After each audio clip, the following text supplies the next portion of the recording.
Right, well we've made it to the reservoir.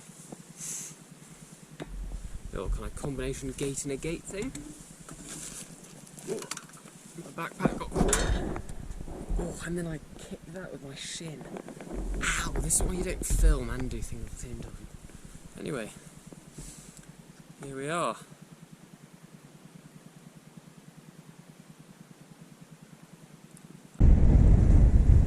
So here we are. Good views over the Daer Reservoir, or Daer, I'm not quite sure how you pronounce it. And perhaps our last hilly view before we dive deep into that plantation. Now I'm not gonna lie, it's really cold, so let's dive into the trees. To be honest, the guy in the One Lockhead Inn was bang on the money. They've been doing a lot of logging.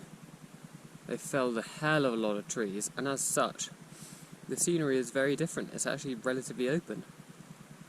There are almost fewer trees standing than there are chopped. I mean, over there they're all baby trees, so they're pretty tiny, but yeah, I mean, this side would have been, especially when the book was written, this entire left-hand side would have been massive trees like this. This would have just been an avenue, dense. We wouldn't have been able to see any of this in the scenery. So, quite fortunate in that respect. So there you go, there's an update for you. This plantation, a lot of it has been chopped down.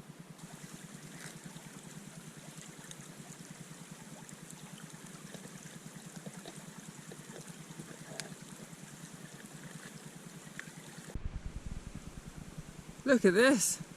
Can you remember what this thing's called? It's called the sun. It's about to go down behind that hill. But oh, wow, that's an amazing feeling. But the fact it's going to go down the hill means I really need to get to Moffat, so I need to crack the hell on. I'm definitely going to be pitching again in the pitch black, I think. Is this what hiking in spring and early autumn's like? This is glorious! Moffat Hills, there. Not a good day in the office, folks. Not only am I flagging and my feet really hurt, just stopped for a snack and found another massive rip in my backpack.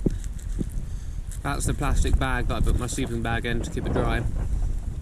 Huge, huge rip. Not good at all. Ladies and gentlemen, we are arriving in Moffat. Very exciting. That's the road sign coming up. But I must say this has been, I think, the hardest mile of the entire Southern Upland Way. I am more broken than my backpack. My feet and legs are in agony, I must say. My feet hurt so much from metatarsalgia. And my right calf feel like it's going to go pop. And down the front of my right shin as well. Left arch and my back. I feel properly broken. That section between Selkirk and Moffat is one of the most glorious, but also one of the hilliest of the entire thing. And yesterday I did about 17 odd miles and about, I can't remember, 13, somewhere between 1250 and 1500 metres of ascent. And yeah, I don't know if I've overcooked it and broken myself. I think we'll find out tomorrow, I guess. But I need to get to the camping shop to get some more tent pegs before they shut. And as you can probably tell with the street lights, we are running out of day. So maybe I'll try and find some proper food there as well, see if that helps. Right, so I'm following these Southern Upland Way diversion signs, which are actually really bloody helpful. So thank you very much to the rangers or council or whoever put them there. That's super handy because I don't know where I am. So I just stopped and put on my waterproof trousers, so I'm now in full waterproofs. And thank God, because that is the view in front of me. There's another valley which you can't even see down because it's just opaque rain. Jeez. It's nice where I am though. I think we're about to get absolutely pelted. Right, so here we are. There are two routes. There's the high route, which takes you up to Croft Head, etc. Really high level, nice altitudey, ridgy walk. And then there's a low route, or the poor weather alternative, as calling it here, which is through the valley bottom. Now, despite my what feels like broken foot, we're going to do the high level. So, yeah, it does say, you know, getting up over 637 metres. Views from these exposed tops are some of the best of the entire 215 miles of the Southern Upland Way. Particularly care needs to be taken in adverse conditions. It's very windy, but it's not snowy, especially there. Where the slope is steep, stay close to the fence and take care on the descent of the cat shoulder. Cool, let's hit it. Wow, so we've just topped out over that kind of tree plantation climb, and there are the most wonderful views over Moffat. I must say, I love Moffat as a town. I've been here once before, you know, for hiking and stuff, and the whole area is fantastic with the grey mare's tail and the devil's beef tub and whatever else they're called. So I'd highly recommend going to Moffat. I'm now so sweaty, I'm going to take my waterproof trousers off because somehow we managed to climb out of the rain and miss it, which is fantastic. That view over the fell is just gorgeous. Really glad I've taken the high route. I feel like so much will be missed taking the low route. Although if you have really poor weather, please do it. Value your safety over some views. But yeah, the sun's kind of going down behind me. We've got this amazing gorge and waterfall and stuff in front of us. Let's get the post out of the way. Feast your eyes on that. And then just this huge drop. And going back to some completely uninterrupted views. And then a sunset over Moffat. Amazing. I've just noticed why it said please don't do it in bad, you know, like snowy conditions. You can see we're walking along the fence line really tight, and it's just a huge drop. There's, well, I mean, you can't even see that there's like a metre to walk along because the path is the kind of flat bit, and then it just instantly drops away, you know, like, wow, yeah. Do not do in snowy or very poor visibility. You may well absolutely tumble. My God, that is such a drop. Crikey. I've gone absolutely nowhere today because I've been vlogging this on my Instagram and taking pictures on my reel camera and vlogging it on my GoPro. But look at this. This ridgeline is called the Cat Shoulder, I believe, and it's just phenomenal. Just hills for miles around, and this amazing descent, you know, straight to a way marker. You see the yellow tip of it in the fading sun. It would be really tempting, especially with my nice new tent, to do a summit pitch down there, but probably a bit silly. And I'd like to get a few more miles in. We're about 10 miles from St Mary's Loch, which isn't too far, but it's too far to do today because the sun has already set. Obviously I could hike it with a head torch, but what's the point? If I'm here for the views, there is no point in hiking in the dark. So we'll make a few more miles towards St Mary's Loch to make it a shorter day tomorrow. But yeah, gorgeous.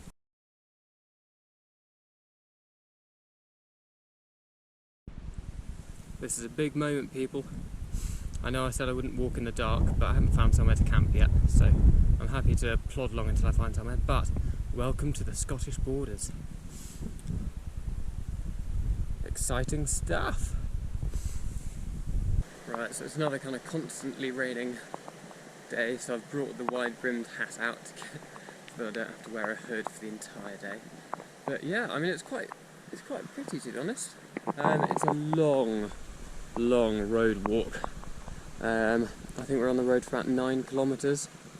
Yeah, almost 10k on the road, according to the guidebook. But at least it's road with good views, you know? Right, well look at that. Moffat 16 miles back, or 22.5k. St Mary's Loch 5 miles ahead, or 8 kilometres. That one says 4.5 miles, that one says 5 miles. I'm going to believe the Southern Upland Way fingerboard with the 5 miles, because generally I found things to be much further than they say.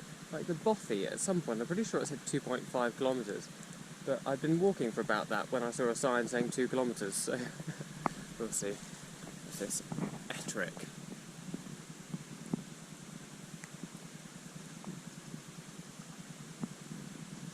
Right, it's this climb over from Scabcleuch, which I think is how you pronounce it, going over to St Mary's Loch is absolutely wonderful. It's quite a kind of gentle climb, really nice, and when the visibility is not as bad as this, absolutely beautiful. So we're kind of contouring around this hill, and we go around it, and then kind of up to a little head, and then we drop down into the valley, I believe, cross the river, climb up a hill, and then we kind of start descending down to St Mary's Loch. How confusing is this? There are two Southern Upland Way waymarkers, one going up the hill and one going down the hill. Which pill do I take? So we've come down from that nice kind of ridge top to this lovely little stream, and now we are climbing. I think we basically climb up and round this hill and then kind of drop down to St Mary's Loch. We have had a glimpse earlier of the other loch over that way, the smaller one, because it's split into two. I can't remember what that's called. But yeah, time to climb. I'd like to get there for lunch. I don't know if that'll happen. Fingers crossed. If you haven't been before, St Mary's Loch is absolutely beautiful.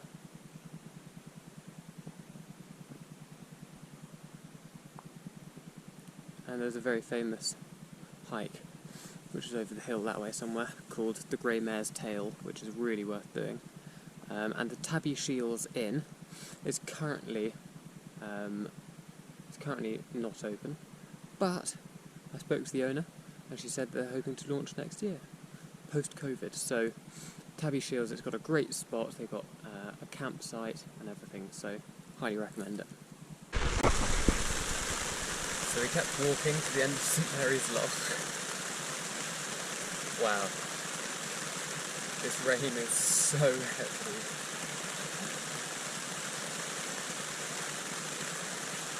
It's deafening. I don't know how I'm going to sleep. I'm having to raise my voice to speak to the GoPro. Fantastic. So yeah, we basically carried on, had a little picnic at the sailing club. I think I might have shown that. Gorgeous little spot, and then yeah, carried on walking. It's around 5 kilometres the length of the loch, and then yeah, we just camped at the end. It's not really kind of wild camping. Apparently it's quite a common place for people to camp.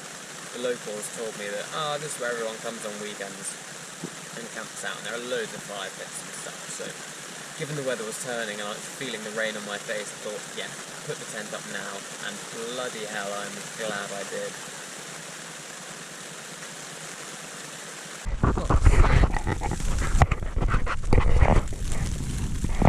It's 11 o'clock at night and the tent has been blown over.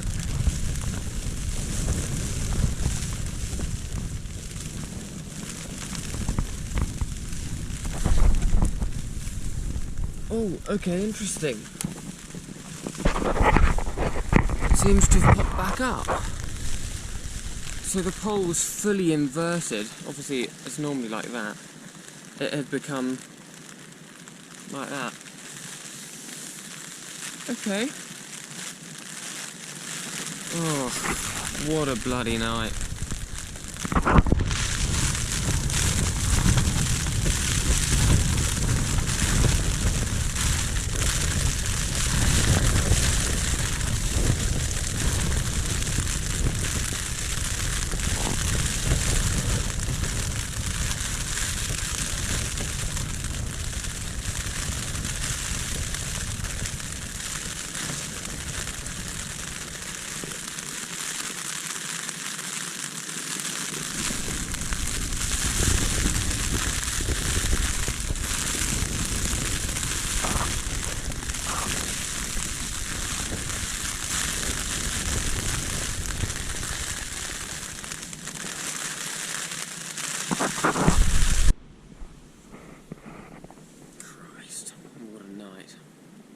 but we survived, and the tent survived. Right, so I've just finished a half-day walking with my uncle, who's gone back over the hill, and now I have another nosebleed for some reason. We're just having some lunch, and there is I've realised why I've missed 2 kists in a row, and I'm really angry. But anyway, there's no Ultria sign. There is no sign anywhere on this post, and yet, I'm not ruining it, but it's in sight. And we happened to check it out, and we happened to find it. But there is nothing on the way marker saying that there is a kist nearby. So that is why I've missed the last 2. And it's frustrating because I've seen interesting stuff and I've thought, oh, that's really interesting, I wonder what that is. No, but there's no Ultria sign, and you know, I need to keep walking. So I haven't stopped to look, but it turns out that there should have been a Ultria sign on the way markers, but they just weren't there. Right, we have got to Traquair. I think that's how you say it. There's a quair, which apparently has the oldest constantly inhabited house in Scotland, or something like that. Big castle, and a Range Rover. Let them go past. So, yeah, nice church. aka church, and I passed some, I presume locals walking their dog, and I asked if there were any shops here, because I've run out of lunch materials, and they were like, no. So the nearest town to here is Inverleithen, I think it's called, and that's about 1.5 miles, I think, diversion. So about an hour round trip to get there and back again. I think I've got enough food, so I'm going to keep on going, because I think that tomorrow we probably get to Galashiels. Thank you, another car. This isn't a great little, it's not a great little road stretch, but I don't think it's too long. A B road. So yeah, so I'm not going to go to Inverleithen. I'm going to carry on the Southern Upland way, because I've got enough suppers, I've got enough breakfasts, and I've got a lot of snacks. So I think that'll easily, touch wood, get me to Galashiels. Right, so we're hiking out of Traquair. Very menacing, foreboding clouds in the distance.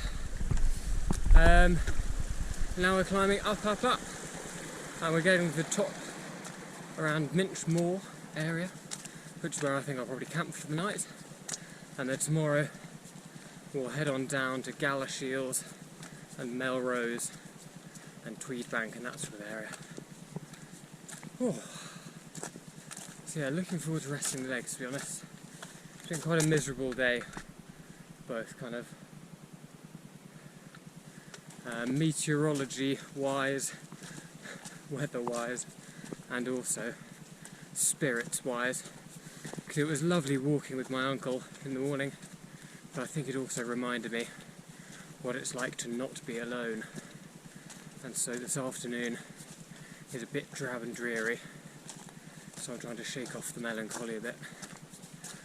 But he's given me a beer, which is in my backpack, so hopefully we can have a nice camp and crack open a brew.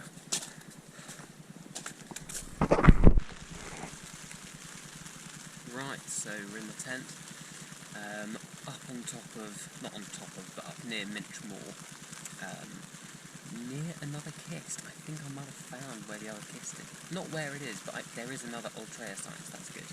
I've just had a nice beer, thank you to my uncle for that. And then yeah, I'm going to make some food. It's really cold. The weather forecast is currently 5 degrees, feels like 0. And actually my wet trousers are starting to frost up, so clearly even physics thinks that it feels like 0.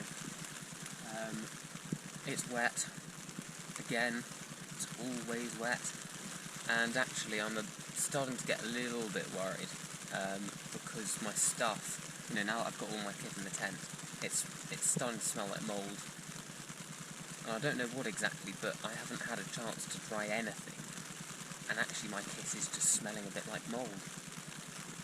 So that's a little bit worrying, because, you know, sleeping bags and tents and things cost an arm and a leg.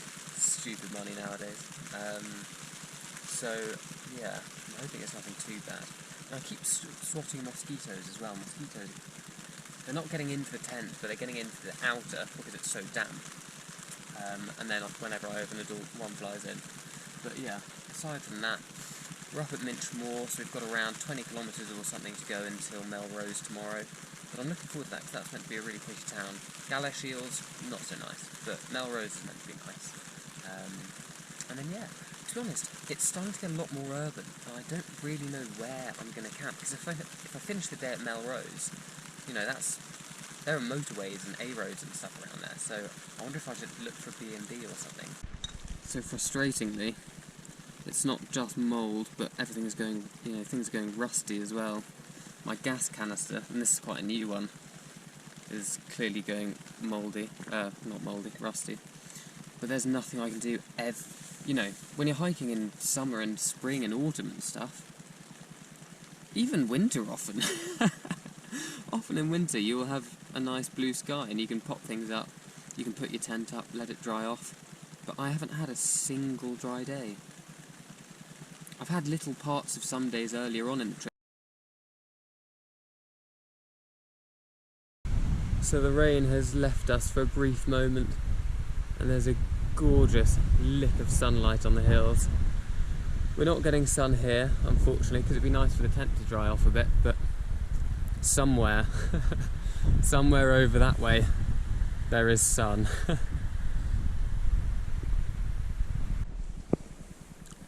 Well, I'm very excited because I found the kist. I walked all the way from that Traquair sign all the way to this post, which is over half a mile away, and couldn't find it. So I walked all the way back again. So I've added over a mile to my journey, but I did find it. In order to hopefully help you avoid adding an extra mile to your trip today, because it's quite a long day, it's in a dry stone wall. I'm obviously not saying where it is. It's in a dry stone wall on the left hand side, but that's pretty obvious because there is only a dry stone wall on the left hand side. But yeah, keep your eyes peeled, because you might end up walking 0.6 miles and then going back and then going back here. So I've done 1.8 miles already this morning and I haven't actually gone anywhere. But the sun is out. There was a glorious rainbow looking down on Inverleithen, I'm not sure how you say it. Yeah, I managed to put my tent up actually to dry it slightly in the sun. So yeah, it's slightly later in the morning and I've tripled my journey length so far, but all is good with the world. And now we're continuing on to Hare's Law and then the Three Brethren. Wow, it's super windy, so we won't stop for long, but we've reached a cairn. I think this is probably Hare Law. And then, crikey, I hope I'm blocking the wind from the camera. Whoa. Anyway, we can see the 3 volcanic peaks, which is pretty cool. Yeah, I won't stop for long or my sweat will turn into ice. This is a really, really nice viewpoint.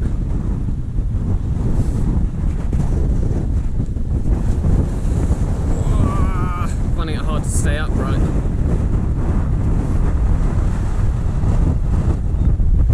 Alright, there's a 360, let's keep going. Here we are, the Three Brethren. 3 cairns on top, each one belongs to a different community, something like that. Time to hide behind one and have a snack, I think. I just met 2 very nice day hikers down there, who I thought might have been Southern Upland Way hikers, because they had big old packs on like me, but they're just out for a walk, I think. And I asked the guy if it's far to go, and he was like, no, you've done the hardest bit, well done, sir. And it was like, oh, thank you, I haven't really met anyone else. So it's so nice for one of the only people I've met to have been giving me a thumbs up. Oh, so yeah, a nice bright red trig point, and then fantastic views, 360 panorama views all the way along from these 3 cairns, and some rosettes.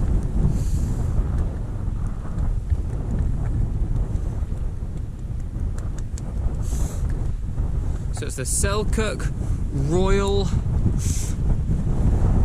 Birch Standard Bearer. I think it says. Golly, that's hard to read. Needs a polish. But yeah, wow, amazing 360 views. We're at the highest point around here for quite some way, aside from there, but that's where we've come from, so fantastic. Right, so we've just come through some fairly lovely woodland, which included a giant sequoia, aka a giant redwood, which is pretty cool. And now we're at this pretty impressive stately home house thing. And turning onto a road. I don't know how long we're on the road for, but it's quite pretty. I wonder which estate it is. I know that we passed Sir Walter Scott's house, I think, but I don't know when that is. This could be it. This could not be it. But we are descending more and more into Melrose. I think we've got about 10 miles or so to go, which is a bit difficult, to be honest, because my ETA on my arriving in Melrose is about 5:30 p.m. Now it's already well and truly dark by that point, so I'm not really sure what to do, whether I camp before or whether I walk and keep walking through the dark to Melrose and then stop in a pub for supper and have a really long, nice supper, get all the calories in me that I can, and then head out with a head torch and just find somewhere to pitch at night time between Melrose and Lauder, or Lauder, as you said. I'm quite tempted to do that because I would like to make it to Melrose today, so we shall see.